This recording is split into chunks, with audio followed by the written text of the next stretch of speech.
Du sport et du business, c'est le Sport Business en podcast. Bienvenue à tous. L'invité de la semaine, c'est Raphaël de Chonac, le vice-président du groupe Horeca, une entreprise française mythique dans le sport automobile. 50 ans d'existence, 100 millions d'euros de chiffre d'affaires.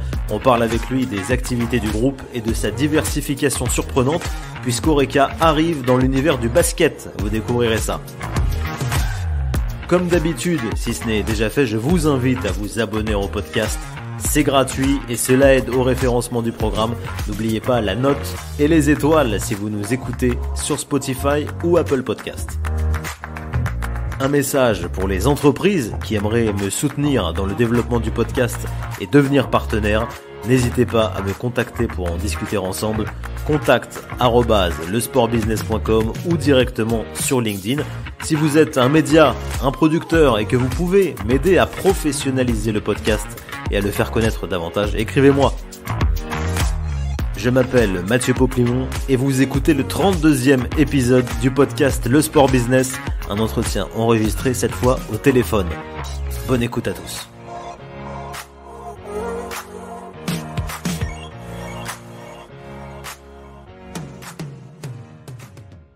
Bonjour Raphaël de Chonac. Bonjour. Merci de participer au podcast Le Sport Business. Vous êtes le vice-président du groupe Horeca, un nom bien connu des passionnés de sport automobile. Cela fait près de 20 ans que vous travaillez dans cette entreprise française, fondée en 1973. C'est même, je crois, une histoire de famille. Vous allez nous raconter ça. Racontez-nous votre parcours justement et brièvement les activités d'Horeca puisqu'on va les détailler dans quelques instants. Oui, tout à fait. Le groupe Horeca va même célébrer ses 50 ans cette année. Un groupe créé par mon père que j'ai rejoint il y a une vingtaine d'années parce qu'on partage aussi une passion commune, une passion qui l'a amené à créer d'abord un team de course dans les années 70 qui a évolué dans les plus grandes disciplines du sport automobile et qui, depuis maintenant une vingtaine d'années, est devenu aussi un groupe avec plusieurs activités. Une activité naturellement principale qui est notre ADN, notre colonne vertébrale, qui est le sport automobile, le fait d'être à la fois constructeur et team de course, ce qui aujourd'hui représente à peu près la moitié de notre activité. Et puis après, deux autres activités de diversification. L'une dans la partie de distribution, on est aujourd'hui un e-commerçant qui évolue à la fois dans le sport automobile, mais aussi dans d'autres secteurs d'activité.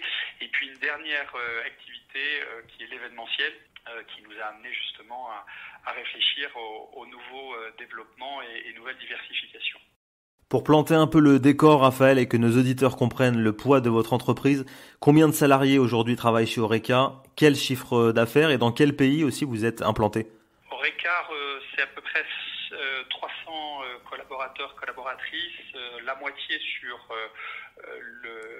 le métier du sport automobile, à la fois basé dans le sud de la France et aussi à Manicourt, qui est un deuxième site important en sport automobile en France. Et puis l'autre partie qui est répartie, en l'occurrence, sur les deux autres activités de diversification, à savoir la partie commerce et la partie événementielle. En chiffre d'affaires, c'est 100 millions d'euros, tout consolidé, toutes filiales confondues, avec un siège donc qui est basé dans le sud de la France, à côté du circuit Paul Ricard, des filiales en France, notamment aussi un bureau à Paris, et puis des filiales étrangères aux États-Unis et à Hong Kong en Asie. Je vous propose qu'on fasse des petits focus sur vos différents pôles d'activité. La partie course, tout d'abord, qui est votre activité historique. Si je comprends bien, vous construisez vos propres véhicules, donc les châssis et les moteurs sous la marque Horeca, mais vous accompagnez aussi plus discrètement parfois des clients d'autres constructeurs. Oui, tout à fait. C'est dans notre stratégie une volonté à la fois de développer nos propres voitures de course. Donc ça, c'est quelque chose qu'on a entrepris il y a une dizaine d'années à travers nos châssis Le Mans Prototype, donc ce qu'on appelle LMP, qui évolue dans les championnats du WEC, donc qui est le championnat du monde d'endurance régi par l'ACO, qui est l'organisateur des 24 heures du Mans, mais aussi aux États-Unis, et en Asie. Pour vous donner un ordre d'idée, sur une soixantaine de voitures partantes aux 24 heures du Mans cette année, toutes catégories confondues, vous aurez 24 châssis Oreca, ce qui pour nous est bien entendu une activité importante, une fierté, mais aussi une belle représentation d'un constructeur français sur une épreuve internationale. En parallèle, on accompagne nombre effectivement de constructeurs. On a notamment été sélectionné par Ferrari pour, depuis l'année dernière, assembler et produire les nouvelles GT3 qui évolueront dans l'ensemble des championnats un petit peu partout dans le monde. C'est un contrat pour 5 ans. Ce qui pour nous est aussi une belle, je dirais une belle preuve de confiance et de reconnaissance de notre savoir-faire en tant que constructeur. Et pour aussi d'autres championnats d'endurance, notamment ce qu'on appelle en hypercar, on accompagne Alpine et Honda sur les championnats du monde et les championnats américains. Quels sont les changements que vous avez observés ces 20 dernières années sur cette activité de course? C'est technologique principalement, les changements? La technologie, alors, elle évolue beaucoup depuis aussi la volonté de pouvoir engager une vraie mutation sur les énergies et les motorisations. Bien entendu, les châssis évoluent en termes de sécurité. Maintenant, en endurance, les voitures sont fermées. Il y a encore 10-15 ans, elles étaient ouvertes, donc ce qui permet une totale protection des pilotes. Bien entendu, la performance évolue, les matériaux. Nous, on a beaucoup investi, notamment sur le composite, donc tout ce qui est carbone. Et puis, on s'est aussi pas mal équipé pour être assez indépendant et en capacité de produire nos propres pièces, quelles qu'elles soient, en aluminium, pour prendre cet exemple-là. Et puis, naturellement, sur les motorisations, les nouvelles disciplines hypercar seront maintenant des voitures hybrides. Donc, la toute nouvelle voiture que l'on a conçue et qui a notamment remporté les 24 heures de Daytona pour Honda est une voiture hybride. Donc, il faut intégrer l'ensemble de ces éléments-là dans le châssis, dans la conception du châssis. Voilà, donc ça fait partie en tout cas clairement des développements auxquels on doit nous aussi, je dirais qu'on doit totalement intégrer. On a dans notre succursale de Manicourt aussi un certain nombre de développements, puisque cette succursale est spécialisée dans tout ce qui est moteur. Donc on a développé des moteurs thermiques alimentés en hydrogène, et où on travaille aussi sur un certain nombre de solutions d'hybridation pour un certain nombre de championnats, pas forcément en endurance, que ce soit en rallye par exemple aussi. C'est un secteur d'activité très technique, on l'a dit, un peu confidentiel. À quoi ressemble l'industrie du sport automobile en France? Parce qu'il faut, j'imagine, de gros moyens financiers pour exister et rivaliser. Aujourd'hui, les championnats, il y a pas mal de compétitions en France régies par la Fédération française du sport automobile, que ce soit en circuit ou en rallye. Les constructeurs s'y impliquent, les équipementiers aussi. Il y a quand même quelques grands constructeurs en France et étrangers qui viennent s'intéresser au marché français, des équipementiers aussi de pneus qui s'impliquent quand même relativement dans ce type de discipline. Après, sur les grands acteurs, constructeurs, teams de course, la France est assez bien représentée. Alors pour prendre ce que nous on connaît bien, c'est en endurance, dans la catégorie LMP2, vous avez sur les 4 constructeurs référencés, vous avez un Italien, ex-grand constructeur de Formule 1 qui s'appelle Dallara. Puis après, vous avez 2 constructeurs qui sont français, qui sont Oreca et Ligier aussi, qui est impliqué. Et puis un dernier constructeur qui est américain. Donc la France était quand même assez bien représentée sur ce quatuor de constructeurs. Vous avez ensuite, Raphaël, dans le groupe Oreca, une deuxième activité qui tourne autour de la vente d'équipements. Exactement, la partie équipement est une activité qu'on a développée il y a une vingtaine d'années. On est vraiment aujourd'hui une des références dans la vente d'équipements et accessoires pour le sport automobile en France et aussi en Europe. On a développé notre propre plateforme de vente en ligne qui s'appelle orecastore.com où vous pouvez retrouver l'ensemble des équipements accessoires pour le sport auto, de pièces très techniques pour le véhicule, comme des équipements pour le pilote ou même pour la sécurité, l'habitacle. On s'adresse à la fois à des pratiquants, à des professionnels qui travaillent sur la mise au point des voitures, et puis aussi à des fans. On a développé toute une gamme de produits pour les fans de merchandising avec toutes les plus belles marques. Donc aujourd'hui, c'est une activité qui nous permet quand même de proposer pas loin de 30 000 références. On travaille avec aujourd'hui 300-400 fournisseurs répartis un petit peu partout en Europe et dans le monde. Je crois que vous n'avez jamais été impliqué dans la Formule 1, mais peut-être un mot au sujet de l'arrêt du Grand Prix de France, qui est un symbole assez fort. Écoutez, le Grand Prix de France, c'était une belle opportunité, effectivement, de pouvoir repositionner un événement mondial dans l'Hexagone. Je pense que le circuit Paul Ricard, avec bien entendu la totale impulsion de la région sud, avait su ramener cet événement important pour tous les passionnés.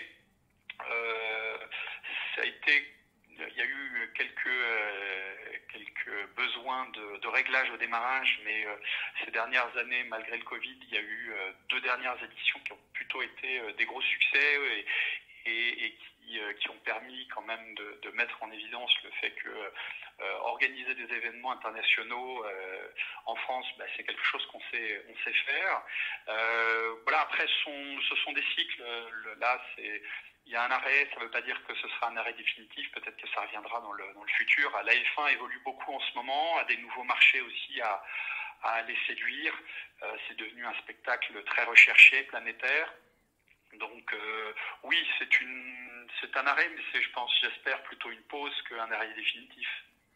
Votre dernière activité chez Horeca, c'est l'événementiel. Qu'est-ce que vous proposez concrètement ? L'événementiel, c'est notre deuxième activité de diversification. On a, depuis maintenant une vingtaine d'années, créé une agence événementielle dans le groupe Horeca. C'est quand même une quarantaine de personnes avec une base dans le sud, un bureau parisien et puis aussi un bureau en Asie. Au départ, l'idée c'était de pouvoir accompagner nos partenaires qui nous sponsorisaient sur nos programmes de course et créer un certain nombre d'animations, d'activations.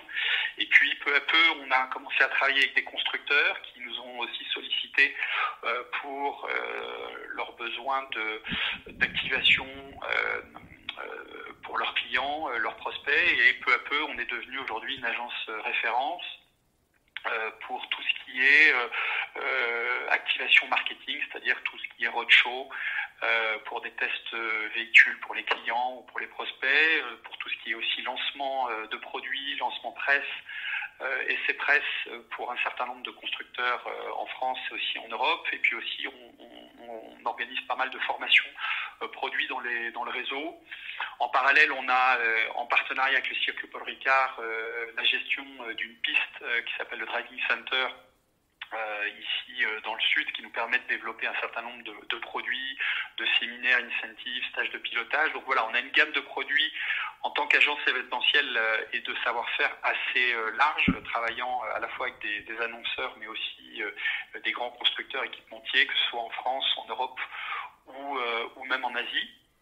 Ce qui au départ était un développement autour du sport automobile, parce qu'on organise même des championnats automobiles, et puis peu à peu qui s'est orienté vers l'automobile et qui nous a amené à avoir une vraie réflexion sur comment développer encore, je dirais, le scope de cette agence événementielle, et avec donc une vraie réflexion autour de l'univers du sport désormais. On termine, Raphaël, par votre actualité du moment. C'est la diversification qui continue, puisque vous sortez de votre zone de confort qui était l'automobile. Horeca arrive dans le monde du basket. Racontez-nous ça. Comme je l'expliquais, c'est aussi en tout cas une réflexion stratégique, c'est-à-dire que aujourd'hui les activités, que ce soit en tant que constructeur d'un côté, e-commerçant et agence événementielle, alimente 3 secteurs d'activité stratégiquement qui pour nous ont été ciblés. Bien entendu, le secteur du sport automobile, le secteur de l'automobile et, comme je le disais par rapport à l'événementiel, désormais l'univers du sport. On a démarré sur le e-commerce où on accompagne désormais la Fédération française de rugby, le Stade français sur la gestion de leur plateforme e-commerce pour tout ce qui est produit merchandising. Et on avait à cœur de pouvoir développer dans l'univers de l'événementiel cet axe sport. On a eu l'occasion et l'opportunité de pouvoir se positionner en tant que promoteur et reprendre la licence de l'organisation du World Tour 3-3 FIBA à partir de 2023 jusqu'en 2026.